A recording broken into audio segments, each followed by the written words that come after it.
Can I start? Yep. Yeah, go. I just started the timer for you. What's up, everyone? Back again. Crazy fucking week of college football. You heard the news. Brian Kelly leaves Notre Dame to go LSU. Lincoln Riley leaves Oklahoma to go USC. That's the big news in college football. It's championship week. Rivalry week was great. It kind of felt like I don't know, there's been a few boring weeks, in my opinion, for college football. And then this was like with all Michigan winning and like all this stuff happening, like Oklahoma State having a legit chance to go to the playoffs. Like it just, and then these coaching changes that are happening. Like it's like, wow, college football is fucking like in full fledged. This is why it's the greatest sport. And it's been awesome. But let's get into records, which we were all positive. Ryan, I will say, you paid your bet and you go positive. Yeah, that one might do or die. That was an easy one. All right. Well, so, you've also been negative since that week, I think. Every single week. All right. So let's see. Week 13 results. I was 10-5 plus 4.51 units. Zach was 10-7 plus 2.3 units. Nagy was 8-6 plus 1.35 units. Ryan was 6-5 plus 0.34 units. Overall records, I am 102-98 plus 0.5 units. Ryan is 76-78 minus 9.32 units. Nagy is minus 10.06 units, 56-59. Zach is 81-91-1 minus 18.98 units. So this is the last week of our for our dinner portion. Obviously, we're going to all give bowl cards and whatnot, but that doesn't go towards it. To win the dinner, you have to finish positive.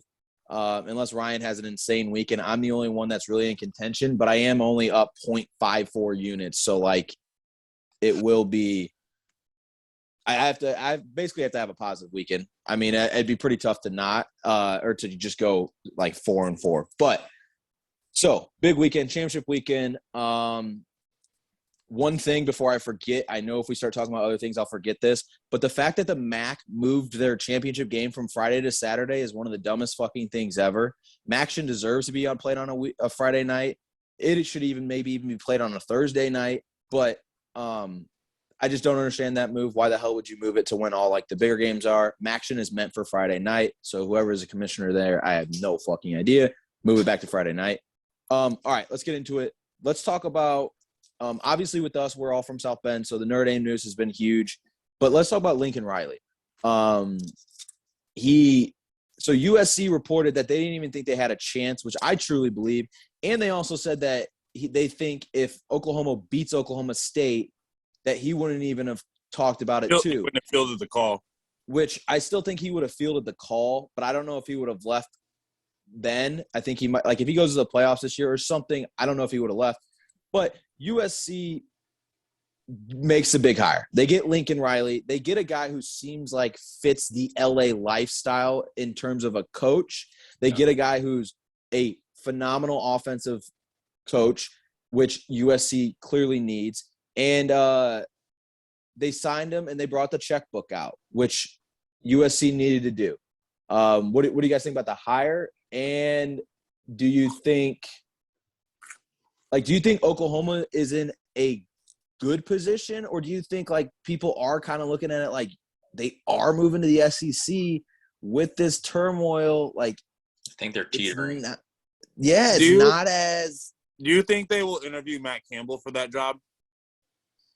Ooh. You know what I heard today, and it's probably one of the most outrageous, but would be hilarious if they did it. It's a spite hire, and it was Pete Carroll.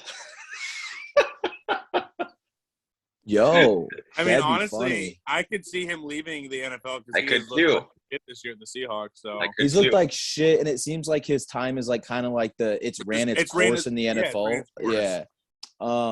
Anyway, that would be fucking wild. If that'd be hilarious. College football.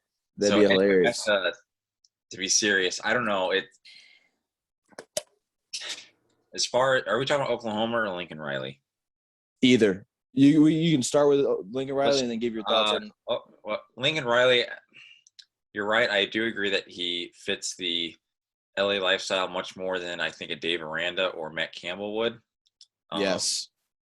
But at the same time, as a Notre Dame fan, I would be more, I guess, kind of, I don't want scared, but I can't figure out a word, but scared of Dave Aranda or Matt Campbell just because I think they will, or they would have instilled toughness into the program because Oklahoma with See, I don't think I agree with what you said though.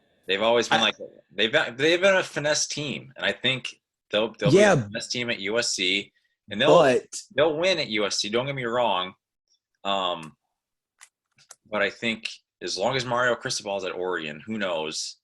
And I think that USC will probably go to the playoff eventually. But I don't. They'll probably lose. Few counterparts to that. I do agree. Like essentially, USC will probably. You have 8 minutes. 8 minutes. 8 minutes 20 seconds. Essentially, USC is going to be a better Oklahoma. So that means that they're probably still going to give up points. But like I think USC, with how bad the West Coast is and how many top recruits have been going to the East Coast, obviously it's been a lot of quarterbacks. Like every single person who is mentioned in the Heisman race this year in terms of quarterbacks were all West Coast kids who came to the East Coast or I guess the Midwest. But like he can lock up California, and California has so many defensive players, like major talent. And I get the whole Cristobal at Oregon thing. I do, but like I don't think like I'm taking Lincoln Riley if he can get his guys in there. I did think it was kind of weird that he brought his defensive coordinator, considering like they haven't been good. Yeah, but I don't. They got to show me. Yeah, but I do think like because of their offense, not saying that they're going to go to the playoffs quick, I think he can get offensive guys there quick, and their offense will be like exciting to watch, which will like bring at least like a USC fan base a little bit back. But it is like he's not walking into, like we said, Brian Kelly left Notre Dame. Notre Dame's a fucking great place to walk into right now. It's got talent at the wazoo and stuff like that. So like he's not walking into a Notre Dame. He's walking to a USC that's kids have been quitting. They haven't been good. They're 4-7. Their season's not even over. They got to play on Saturday. They do. It's to get into the playoffs. But yeah, it'll be interesting. It'll be really interesting. I honestly, as a Notre Dame fan, think it's like one of the like it was a bad weekend for Notre Dame in my opinion. Michigan's fucking back, which doesn't matter because they never play. I thought it was. I mean, Brian Kelly. We'll talk about that later, but I mean, I don't think USC being good is bad for Notre Dame. No, I don't think it's bad, but it makes it honestly probably is. Because what's their biggest argument for Notre Dame right now? Their strength of schedule, right? They have the 16th hardest schedule in the country this year. Well, yeah, but okay, I want to ask you guys about that, Zach. Thank you, Ryan. Thank you. I want to ask about that because I don't know how that works. Each week I see other teams. It's like they played 7 teams in the top 25, and then it's like, well, Notre Dame's schedule's tough for them. It's like, what are we basing this off of then? I don't know what they base it on. I mean, because don't get me wrong, like going back to August, and I don't fault Notre Dame. It's not Notre Dame's fault. They're scheduling on paper good teams. Like North Carolina is supposed to be good. USC is supposed to be good. Well, even the ACC teams, you can never get mad at because they don't even choose. Well, I know they don't schedule them, but right? You thought that they would be good for sure. But then, like to your point, like it's USC. They play them every year. First off, secondly, they're supposed to be good, right? Purdue, I mean, at the end of the year, finished 8-4 with probably one. Yeah, they were pretty good. Yeah, they weren't bad. Wisconsin, they finished 8-4. They were supposed to win the Big Ten West, so that's not Notre Dame's fault that they didn't win the Big Ten West. Then you move to Stanford. I mean, they're always going to play Stanford, but Stanford's probably ass from now on. Let's just say that how it is. So they're not going to be good. Then you move to Navy. They're always going to play Navy.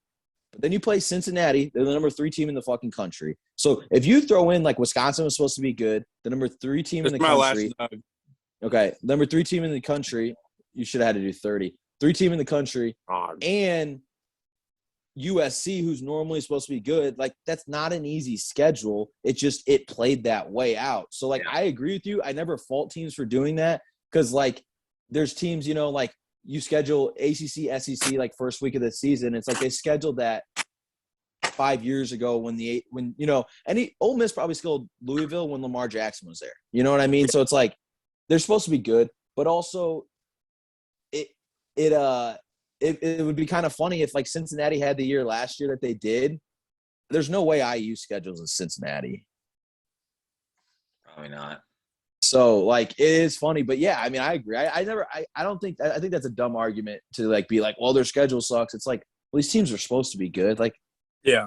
they're not playing Tulsa in Western Michigan every week. No. They're also one of the only schools in the country that play 12 FBS opponents every single year. Yeah, Zach, that's an interesting point. How people say Notre Dame needs to join a conference, but every team that's playing this week is needing a 13th game to play a 12th FBS one team. Yeah, but and also like, in 2017, Alabama didn't need a conference championship. Yeah, I think it's soapbox. Never mind. I think it's different every year, though. I think there are years, like I think this year, let's say Notre Dame was in the ACC, and they played like Pitt in the ACC championship. It's been a great year for them to be in the ACC. They played Pitt in the ACC championship. Like that is a huge point for them to not get jumped. But now there are other years where, honestly, if they go 12-0, they're always going to be in it. But like it is like. I think it's year-based, you know? Like the year that they lost at Stanford when Jalen Smith and them were there, I don't even think the playoffs were around then. But, like – I think that was 15, right? Yeah, they were there. Yeah, that was a year that, like, I think Bama actually might have – Bama or Ohio State made it without playing in their championship game. But, like, it's like if Notre Dame just beat Stanford, they would have been in the playoffs. I think that's wrong. I think the committee said even if Notre Dame would have won, they were out. Like I don't say that with 100% confidence, but I think they did say that. I don't remember. Yeah. But all right. So LSU hires Brian Kelly. We'll talk about this briefly, but LSU, Brian Kelly, gave him the bag. Lincoln Riley got the bag too. I think the Lincoln Riley is a home run hire by USC. I agree. But Brian he's also Kelly, it's a different hire because when he acquired the Oklahoma program, he acquired a good program from Bob Stoops. Now he has to prove that he can coach up a good team. So for sure, I also think it's a test, but I also think he's one of the best offensive minds in football. For sure, I agree with you on that. Okay, each person gets 30 seconds to talk about Brian Kelly. Zach, you can have a minute because you didn't really talk about Lincoln Riley. About Brian Kelly going to LSU, and who do you think Notre Dame should hire? Brian, you want to go first? You want me? Go ahead. Yeah, okay. So I get why Kelly left. Obviously, he's getting 10 years, $95 million with incentives to make like between 10 to 15 a year. Makes complete sense. I understand it's the timing of everything, knowing Notre Dame could maybe sneak into the playoff. And it just looks bad because he had that comment last week, like, I go back, he quoted like what Mike Tomlin said. He's like, unless something has a $250 million paycheck, I'm not going anywhere. And then 8 days later, you're gone in LSU. I know at first we talked last night how he was making the decision to like meet with the team. The team meeting this morning was pointless. They said he was there for 2 minutes, talked to them, took no questions and left. Like, why even have that? Well, like at first when he did it, everyone was kind of like Kyle Hamilton said on the podcast, he's like, I wouldn't be shocked if he cried and stuff like that. So you're like, oh, okay. Yeah. That would make sense. But then when they were like, he was there for 7 minutes, it was like, yeah. All right. I think everyone on the team would have just literally that text and said, I'm in Baton Rouge and that's it. And everyone would have just been like, all right, peace. Like, okay, cool. I think going and doing that made the whole situation worse. Yeah, and then like how there's been like multiple reports how like Marcus Freeman still is like betrayed of like how he handled it and stuff like that. I mean, they're trying to poach Tommy Rees too. They said that there's an offer out there that's $400K more down to go LSU, which that's fine. Take Tommy Rees. I don't care. I'm with you. Like, did you hear what Ian Book said though? That's great. He said he's the best offensive coach he's ever been around. Really? And I'm like, I don't know. I mean, yeah. I mean, I think I've always hated Tommy Rees. I've tweeted about him for 100 years. He fucking stole my pizza when I was hammered in South Bend. He told me he took my drink at KOK one time at Little Five when he was the quarterback's coach. He told me his name was like Roger something. And I was like, I know who the fuck you are, douchebag. You're Tommy Rees. We've met you multiple times. Yeah, but like I will say he's gotten better as the year goes on. But if Kelly is able to poach him away, that's someone I won't give a fuck about if he's gone too. Zach, you got more? Oh, my prediction for the coach is Marcus Freeman. Okay, Ryan, you can add whatever you want. At this point, it's good for Brian Kelly. I don't have any people are so bitter about it. I'm not bitter. I understand it's a business. $15 million a year. I think that's $5 million more than Nick Saban. So it's technically like 10.2, but I think with incentives, I think it's up to 15. If he wins a title, he'll make 15 in 1 year. So yeah, I think it'll be interesting to see what he does in the SEC. We're not blind to how he at Notre Dame coached, or whatever you want to say.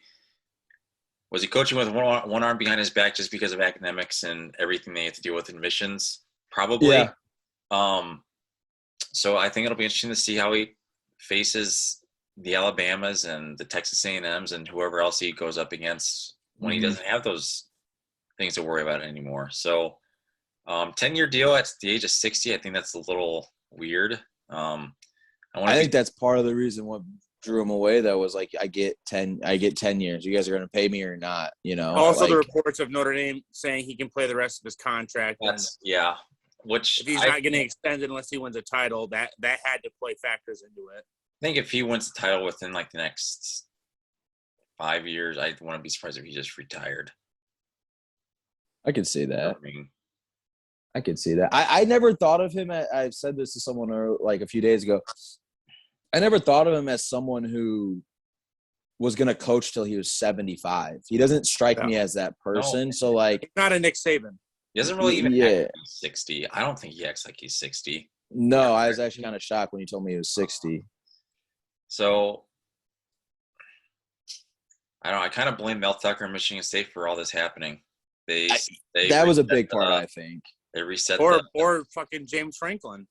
And also to go back to Lincoln Riley, shame on him for being scared of the SEC. Okay, that's so stupid. You send Oklahoma to the SEC. He is not scared of the SEC. And then LSU offered him. I know they offered him. He said no. And then it's weird. Brian Kelly, I think I read this today or yesterday. 6 days ago, he turned LSU down. And LSU went to Lincoln Riley, and he turned him down. And then they went back to Brian Kelly and said, "Hey, this is what Lincoln Riley got. We'll match it." Or I think that argument is so stupid. Because I don't think he's afraid of the SEC. I don't even care if you are afraid of the SEC. Yeah, I'd be afraid of the greatest fucking coach of all time. Yeah, I would rather play Mario Cristobal and some dude from Washington who I've never heard of than Nick Saban. Who wouldn't? No, I just think it's weird that would you rather play Would you rather play Michael Jordan every year or fucking like I don't know, Steve Kerr? Yeah, I'm gonna play Steve Kerr every year, not Michael Jordan. Like who wants to play Nick Saban every year? He's going to create a powerhouse in the West Coast. I guess. And the whole national championship argument is like, dude, there's 4 college football coaches who coach football right now who have a national title. 4. There's 131 Division I programs. 127 college football coaches do not have a national title out of 131 programs. So it's pretty fucking hard to win one. And yeah, I would run from the one guy who has like 12. One guy doesn't coach a Power 5 team right now. Who? Gus Malzahn. He doesn't have a title. Wasn't he the Auburn coach? He lost to Florida State. The Auburn coach, I think, is Gene Chizik, who beat Oregon. Oh, yeah. He was the OC on that team. Yeah. But we're more than likely going to have a new coach this year win a national championship. So that's good. I mean, is Saban the only one who is in the running to even make the playoffs, though? So, like, it's not – yeah. Right? Probably have Kirby Smart or, God forbid, Harbaugh.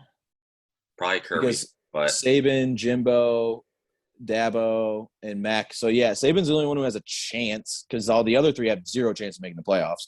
We probably will. So now we'll have 5. I hope Gundy wins. I just hope Gundy goes to the playoffs. Last weekend was just good for college football. It really. I agree. Okay, yeah. So let's talk about last weekend. I was at the Michigan-Ohio State game. And that game was fucking nuts, dude. Loudest game I've ever been to, craziest atmosphere I've ever been to. They didn't sit for one single play, which if you're a Notre Dame fan, I was not used to. I was like looking around and waiting for people to sit down. Never happened. Not during timeouts, nothing. Blaring music.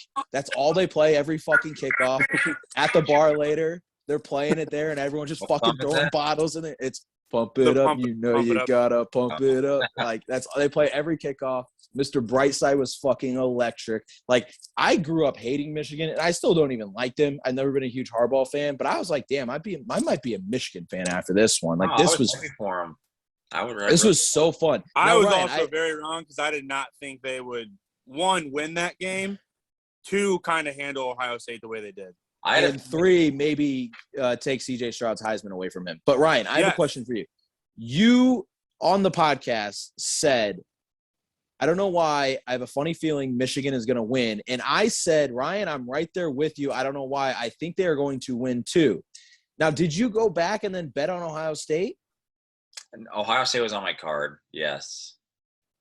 But you put it on your card. For my happiness. While you said, I think Michigan was going to win.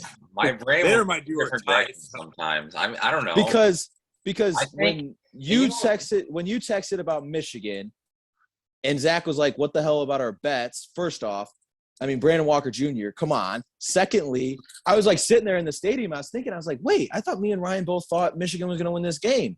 You were saying for your happiness, I actually thought they were going to win because on Thanksgiving, I got to argue with my grandpa for like 25 minutes. I was like, I will bet you all the money in the world Ohio State does not score 40 points. You know how kind of all year I've been saying like Alabama's not the number 2 team. Yes. Kind of on that hill.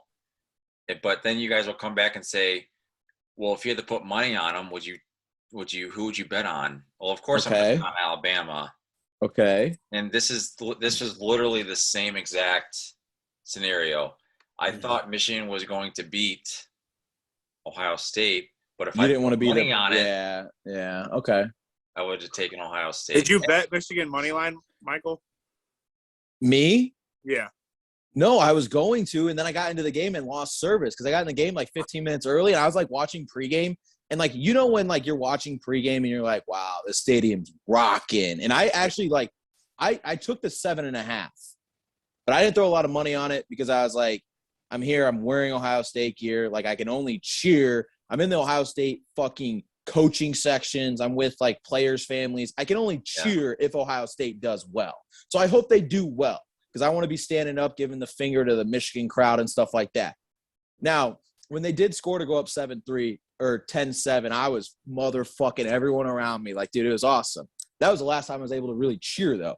But so I put the 7.5 because I was like, okay, I think they're going to win. But, like, ultimately, I was like, I hope Ohio State wins. And then I got into the game, and, dude, they were playing music, and, like, the whole crowd, they had the fucking pom-poms, and they're going crazy. And I'm like, I was sitting there. I was like, dude, Michigan's going to win this game. Like, it's not even going to be close, I don't think.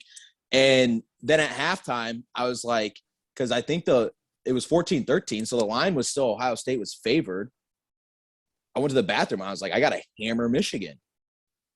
Nothing would load on my phone, so I wasn't able to. Yeah, even when Michigan was losing, like, what, 10-7? 10-7. That's it. Just the whole vibe of that game just felt like Michigan's O-line is going to wear down Ohio. So dominant. 1-7. Yes. And that's what happened in the second half. But that was so dominant game. Aiden Hutchinson's a fucking monster. He is a monster. Okay, that one play where he just bull rushed that guy, that guy's like might be a first round left tackle. Yeah, dude, he's now the number one projected pick too. He's projected ahead of Hutchinson will be probably a top 10 No, pick. I know, but I'm saying, like, the way he manhandled him, the guy who might also be a first-round pick, was just kind of like – that was like watching varsity play JV in high school football. Like, that was insane. There's some, like, draft guys now that saying they would take Hutchinson over Thibodeau. You see what Kirk Herbstreit said?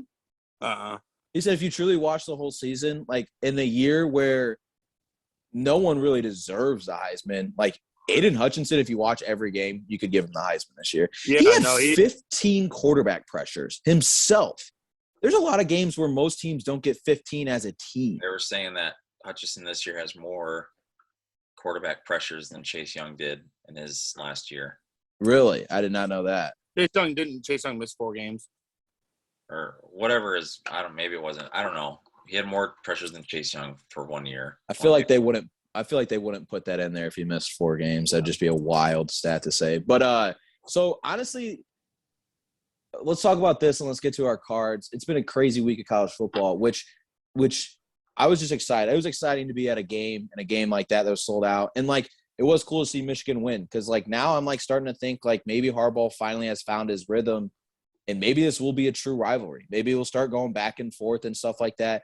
But also it was really cool because Notre Dame has rivals, but they don't have rivals. So like it was pretty cool to like that's the best rival in college football. Right, but it was cool to like walk around. I was wearing like Ohio State sweatshirt and like guys were telling me to go fuck off and they're gonna kill my mother. And I'm like, yes, I love this shit. Like this is awesome. Like this is what I want to go to a football game and see. Like that's what I imagine Alabama, Auburn, like all this shit is like.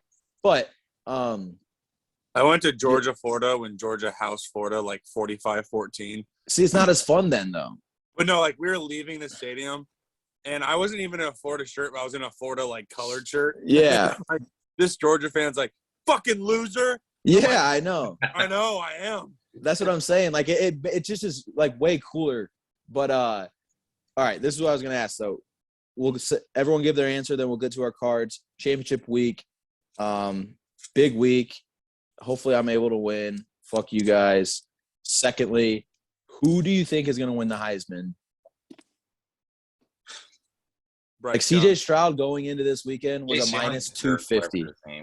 I think it's going to be Bryce Young. And Bryce Young and C.J. Stroud both were awful last Saturday. Or like, I mean, well, say what would happen. Say like Hutchinson has some like stupid Big Ten game where he has like 3 to 4 sacks again.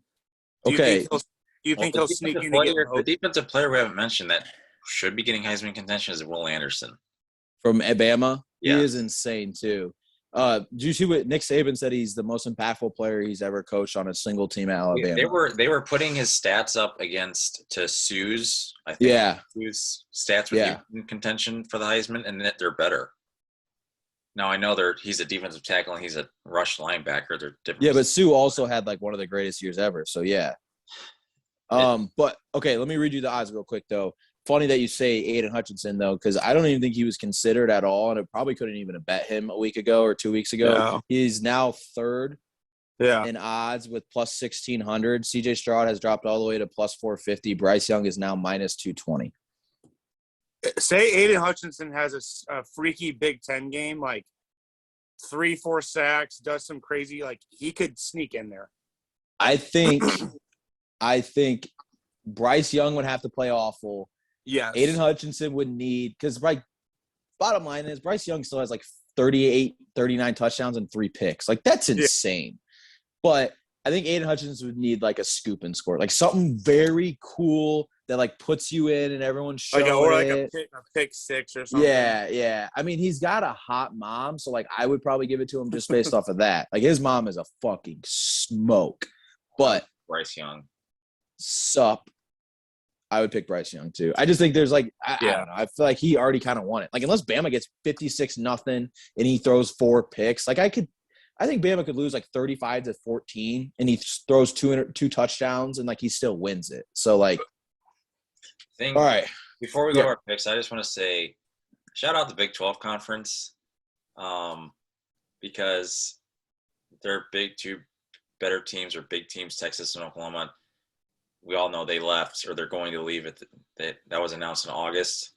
And guess who's not in the Big 12 championship? Neither of them. Neither. And you know what's awesome with that too, Ryan, is I think if Oklahoma State somehow is able to sneak into the playoffs, I do think it could like maybe jolt them to start getting better recruits because it's like we can go win the Big 12 every year. And on top of that, Baylor just locked down their head coach, which I'm glad for because I want to see those schools be good. And then I hope Cincinnati is able to keep Fickle because the Big 12 needs to be relevant. And that's 3 pretty good teams. So I agree with you. And also isn't BYU joining them too? Yeah. I was so freaking close when I said a few weeks ago that Alabama is not out of the woods with Auburn.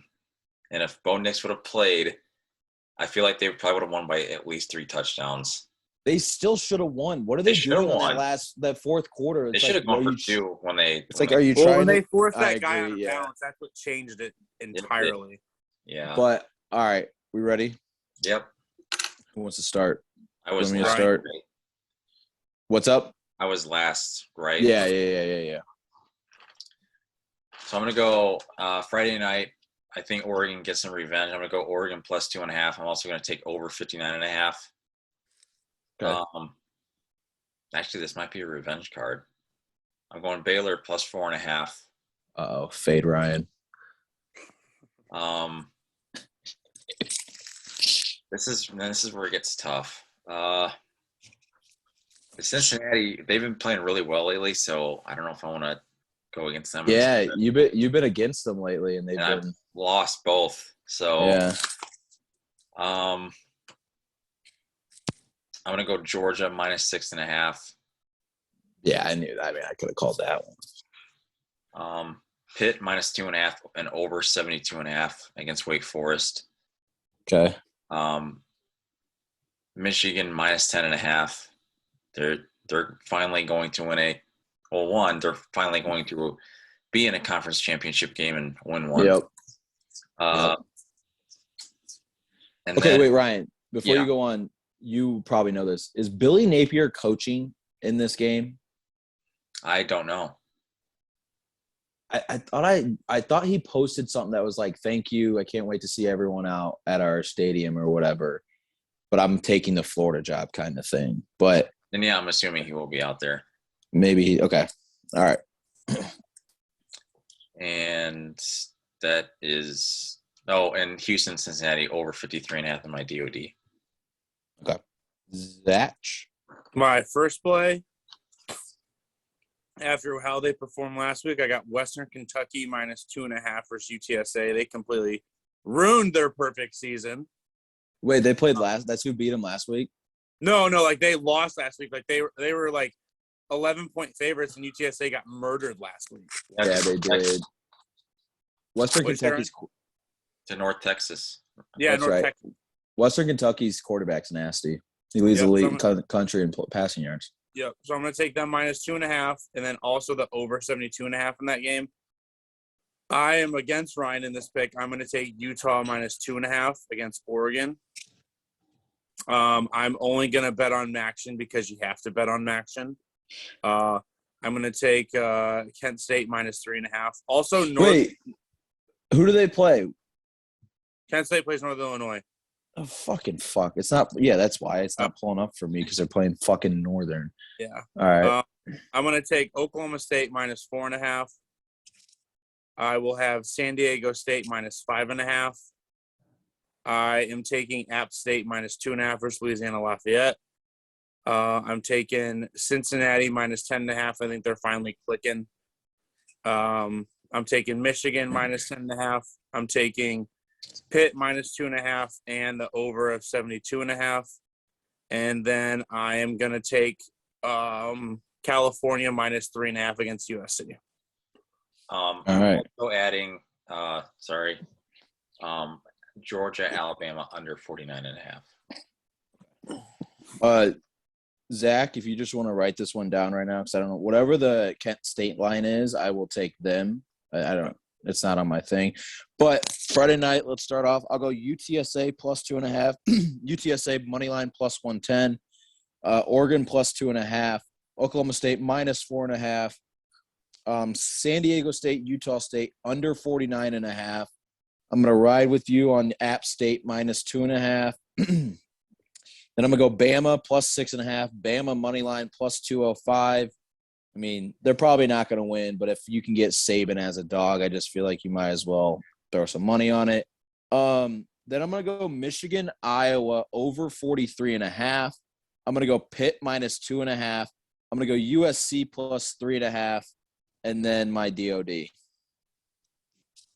What's your DOD?